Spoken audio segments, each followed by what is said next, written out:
Get out of here. John's words shocked me. I stood frozen in surprise, my mouth agape, wordless.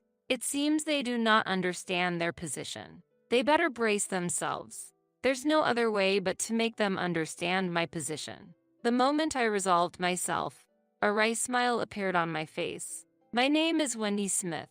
I am a 52-year-old full-time employee at a certain food manufacturing company. Being a full-time employee at this age often leads to the misunderstanding that I am single. However, I am not single. I married John in my 20s, and soon after, we had our son, Matt. Matt has since become independent and is married. Currently, I live happily with John and my mother-in-law, Diane, just the three of us. But it's not without its problems. Diane has aged and her legs have grown significantly weaker. There are often times when I need to support her. However, John tends to ignore his mother's condition. She's your mother. Don't you think about helping? When I asked, John turned his face away. I wish he would be more considerate of the family. Especially lately, I've felt this way more frequently. John works as a graphic designer, currently freelance, but he used to work in the creative department of an advertising agency. That's where we met, when he came to my company on business. Do you have any questions? John asked me. This part is a bit. Oh, I'm sorry, I shouldn't be commenting as an amateur. No, advertising isn't just for professionals. Your opinion is valuable. John kindly replied. He was a warm-hearted person. That was my first impression of John. After some business interactions, John proposed we start dating, which, needless to say, led to marriage. However, about 10 years after our marriage, John mentioned he wanted to quit his job and start his own business. Can you really make a living on your own? I continued working after our marriage, so we had a comfortable life. But our son, Matt, was already in upper elementary school at this time. While there were no issues currently, we anticipated future expenses like tutoring. Plus, we had to consider the possibility of neither John or I being able to work in the future.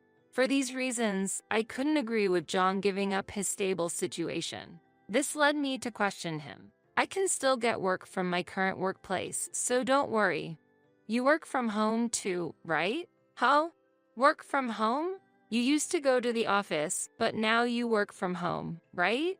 Indeed, I had transitioned to telework after getting married, primarily to ensure I had time at home and to prioritize household chores. There was a vacancy for the company's online store operations, which suited me perfectly. Thus, I decided to continue teleworking. However, John seemed to misunderstand that I had quit my job to do a side business at home. That's not a side business. It's just my job being done from home. No need to exaggerate. Whether it's a side job or not, it's still proper work. No matter how many times I explained, John wouldn't accept it. As a result, our conversation ended without resolving his misunderstanding. We had several discussions afterwards, but John never changed his stance. In the meantime, John quit his job and started his own business.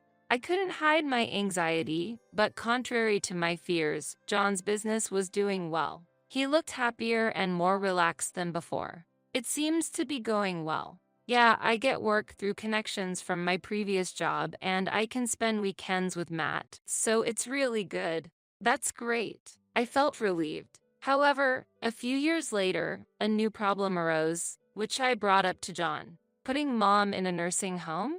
Yes, your mother herself wants it. She's become less mobile and wants to be admitted. What do you mean? John's interrogative tone left me speechless. I do want to take care of my mother-in-law.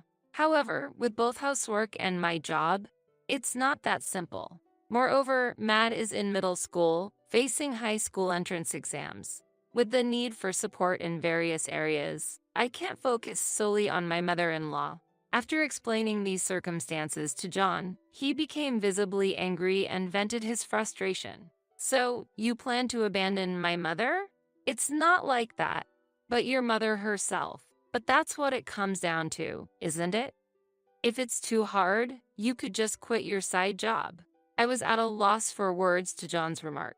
In reality, Our household's financial situation depends on my income. John contributes, but it's a small amount. If I quit my job, we wouldn't be able to make ends meet. However, I couldn't convey this reality to John. He has a high pride, and knowing I am the main breadwinner might upset him like a child. It could lead to divorce, and in the worst case, he might leave the house. In that case, I wouldn't be able to take care of Matt and my mother-in-law alone.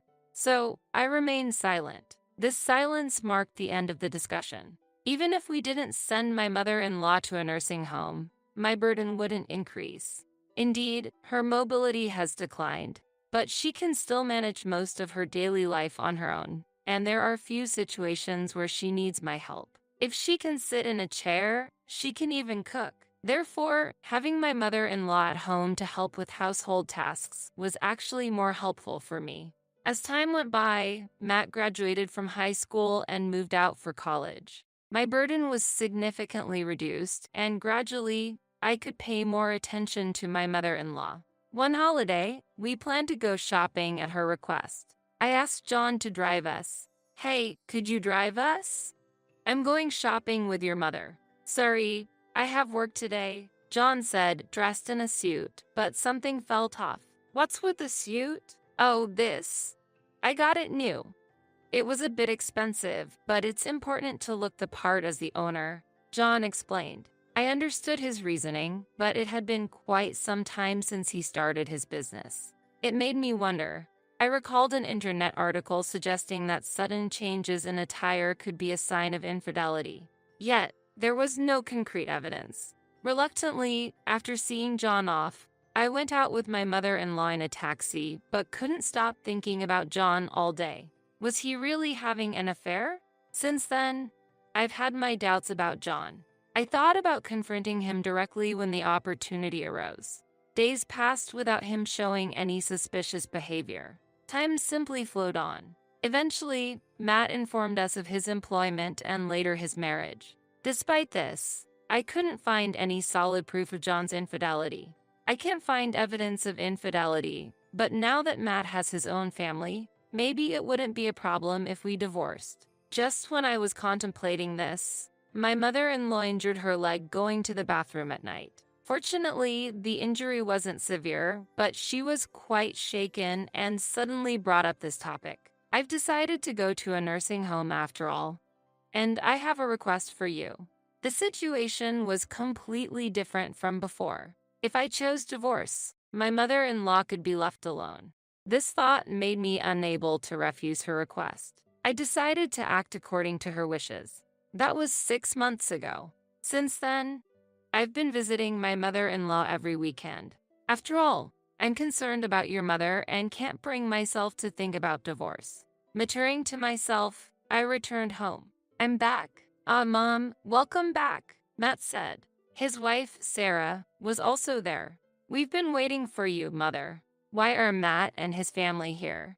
Wondering, I asked Matt, "Matt, why are you here?" Well, just as Matt was about to answer, John appeared from behind and said to me, "You're so heartless. I've considered divorcing you and called everyone here." "What do you mean?" "It's about Mom. You haven't fulfilled your duties as a wife." John raised his voice. I trembled in shock. "But your mother." Before I could argue, John interrupted. "No excuses. From now on, you're moving out, and Matt's family will live here." Stunned by his declaration, Sarah added insult to injury by yelling at me, "Yeah, disappear quickly. Annoying parasite." I was dumbfounded, unable to form a response. I felt an impulsive need to argue back. So, it was true. My feelings were not accepted. John didn't care about me at all. That's why he could say such things with ease. Why did I endure all this? Without much thought, I realized I should have divorced sooner to avoid this humiliation. It was too much. I had to show them my worth by any means necessary. With a bitter smile, I said, "Understood. I'll leave." I declared this and left the room, glancing sideways at them. I went straight to my room, grabbing only a change of clothes and my work laptop, along with my bank book and a few valuables. I packed the essentials in a travel bag. "Are you really planning to divorce?" Yes, I am, I replied, picking up my luggage.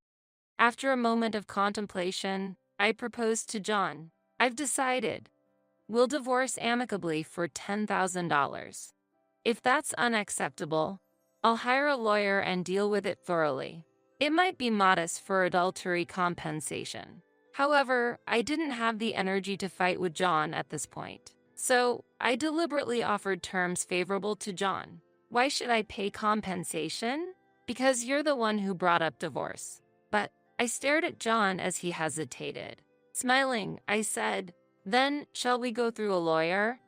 If adultery is discovered, it won't end with just $10,000. What? At least $30,000. If you're innocent, that should be fine, right? It was clear what choice John would make. It was a strategy that risked everything. Seeing John grit his teeth in anger, I was internally convinced. He must have been unfaithful, but I couldn't obtain proof. Therefore, I decided to bluff as if I had evidence to pressure John. What will it be? If we go to a lawyer, I'll also demand compensation from your affair partner. I don't want to cause unnecessary worry for your mother. I'd rather not escalate the issue, but, faced with these words, John reluctantly replied, fine. I'll pay $10,000 within this week. That's fine. I'll come back on the weekend and then we can, settle the divorce papers. Saying this, I slipped past John with a smile and left the house. Afterward, I headed to a nearby cafe to start looking for a new place to live. My options were limited to a short-stay apartment. Guess I'll settle for this for now. Reluctantly renting a short-stay apartment, I decided to stay there for the time being. On the promised weekend, I went to my in-laws' house where John was. When I rang the doorbell, Sarah appeared. Oh, what brings you here? Just here to pick up some things. And to take things like the divorce papers. I see. Sarah's dismissive attitude was evident. I couldn't understand why Matt married someone like her. Entering the house, John was waiting with an envelope on the table. Here's the divorce paper. The compensation is also enclosed. Understood. Inside the envelope were the signed divorce papers and a bundle of $10,000, which I put in my bag. I'll leave the moving of my room's items to a mover. Do whatever you want. John was clearly in a bad mood, despite being the one who suggested divorce. I couldn't understand why he was dissatisfied. Shaking my head, I proceeded with the moving preparations. When all was done, I handed John a bank book. This is the account book for depositing living expenses. I've been doing it until now, but from now on, please make sure to deposit it directly. I get it. John almost snatched the bank book from my hands, acting like a child. I sighed internally and headed to where Matt and Sarah were in the living room. I have something to tell you. I don't have anything to say to you, though. Here, take this. When I took out the bank book, Sarah's attitude changed instantly. What? Are you giving us money? No, that's not it. This is the account book for living expenses. Oh, is that so? Sarah's disappointment was palpable. Matt will deposit the living expenses there for you to use. So tedious. Annoying. Sarah muttered under her breath. Pretending not to hear, I told her, the management of living expenses for John and the rest of the family will now be your responsibility. Understand? Yes, I got it. Sarah responded without much enthusiasm. I left there with a sigh. After handing over the account book for living expenses and obtaining the divorce papers, my connection with John and his family was severed. I felt a sense of relief. A few days after that exchange, while I was working in my room, my smartphone rang unexpectedly. Who could it be? At such a busy time. I sighed and checked the screen to see it was Matt calling. Isn't it his work hours? It was just past 10 a.m. There was still time until lunch break, so it might be an emergency. With that thought, I pressed the answer button. Hello, Matt? Is something wrong? Hey, Mom, where are you? I'm at home. What's up? I asked, only to be met with an unexpectedly loud response from Matt. The account is empty. What's going on? Surprised by the volume, I momentarily pulled the phone away from my ear. Putting it back, I asked, "Are you talking about the account I set up for living expenses?" "Obviously. Why is the account empty?" "We can't make ends meet like this." Indeed, that was the case. I deliberately left the account empty. The contents were from my income, and I felt no obligation to leave anything for them. Thinking this, I asked Matt, "Haven't you deposited any living expenses yet?" Matt struggled to find words in response. Something was off. What was happening? I asked again for confirmation. "So, you haven't deposited any living expenses, have you?" "That's right. I thought you would take care of it." "Why would you think that?" "We no longer share the same life," I pointed out. Matt fell silent at my words. I continued, "I should have made it clear to Sarah as well. You were supposed to deposit money for your own living expenses. You did say that, but what's so difficult about contributing your earnings to the family?" At that moment, Matt whispered, "I got laid off." "What?" "Say that again?" "I lost my job. I have no salary." I raised my voice. "What? You got fired?" "That's right." The truth is, he started explaining why he had returned home. Matt spoke about the events that led to his return home just before it happened. He had made a significant mistake at work. Normally, a mere mistake wouldn't lead to dismissal. However, it seemed Matt tried to blame his subordinate for the failure. Revealing the mistake would mean losing a chance for promotion and facing a salary cut, a blow to his pride. Driven by selfish motives, he attempted to shift the blame. But his actions were quickly discovered, leading to his inevitable resignation. "What about severance pay or unemployment benefits? Can't you live off those?" "There's nothing left. I've used it all up." After losing his job, Matt had been dipping into his savings to scrape by. He mentioned that living on unemployment benefits made life easier than expected. He should have found a new job during that period. But Matt took no action, overconfident in his abilities. Believing he could find a job anytime, he spent his days playing around with Sarah instead. By the time he seriously started looking for a job, he was rejected everywhere. In this dire situation, John's offer to move in came. I was planning to live off Dad's money. But upon arriving, Dad firmly said he had no money. "That's unfortunate. Mom, could you just deposit this month's living expenses in the account?" Matt pleaded. I replied, "You're joking, aren't you?" "This is not joke. I'm serious." "Well, if this is not a joke, it's payback then. You all kicked me out, remember?" My firm words silenced Matt for a moment. However, he quickly retorted, "It was Sarah and Dad who kicked you out. I had nothing to do with it. You did nothing to stop it. Reflect on that. Goodbye." After ending the call, I set my phone to block his number. Hopefully, this would make them reconsider. Smiling, I waited for any contact from the other two, but received nothing from Sarah. About a month has passed since my separation from John. I might get some contact from John. Glancing at the calendar, I realized it's the end of the month. Perhaps I might hear from him today. Holding on to that expectation, my smartphone alerted me to a new email. It's here. The sender was John calling for a gathering. Fortunately, it was Sunday, and I had no plans. With anticipation, I headed to the designated meeting place, guessing what John might propose. I was curious about how he would react when he knew everything. Upon arriving at the designated cafe, John was already there. "Sorry for being late." I greeted him with a smile and took a seat opposite him. Next to him sat Sarah. She looked displeased as I examined her. "Don't stare at me like that." "Sorry, but what's the reason for all of us to be here?"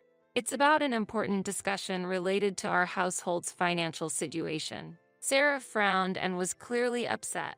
"That's bound to be the reason, I suppose." I thought to myself, looking at John. He started to speak hesitantly. "Actually, we got a call from the real estate management company." "Do you know anything about it?" "Real estate management company? What about them?" As I posed the question, Sarah looked at me angrily. Pointing at me, she raised her voice. "You must know something. Be honest." Even if you say that. I pretended to be confused. John leaned forward. The real estate company mentioned something about rent, but we own our house. That's true. When I told them it must be a mistake, they even brought up suing us, John said, tapping the table with his finger, his anger evident. Seeing his frustration, I decided to reveal the truth. Did you actually deposit the living expenses? Yes, I did. That's a lie. If you had, we wouldn't be in this situation. I counted, and John's face showed surprise. Smiling, I shared the truth. The rent in question is for the family home. It should have been paid from the account I gave you. Wait a minute. We own our own home. There's no need to pay any rent. Well, the truth is, your mother sold the house, so your family no longer owns it, I explained. John and Sarah looked puzzled by my explanation. I then began to detail the whole story. A while back, when the decision was made for my mother-in-law to move into a nursing home, there was one obstacle. Although her pension could cover the monthly payments, she couldn't afford the lump sum required for admission. I suggested a lease-back option to her. With this approach, she could remain in her familiar home while securing the necessary funds. However, this meant that regular lease payments would become necessary. So, I decided to allocate the $500 you were supposed to contribute monthly to the household for this payment. What about the living expenses then? I was covering those entirely, which amounted to $2,000 a month. John and Sarah were visibly shocked. If you had properly provided for living expenses, it would have just been deducted for the payment. But once you understand, please make the transfer promptly and continue to do so in the future.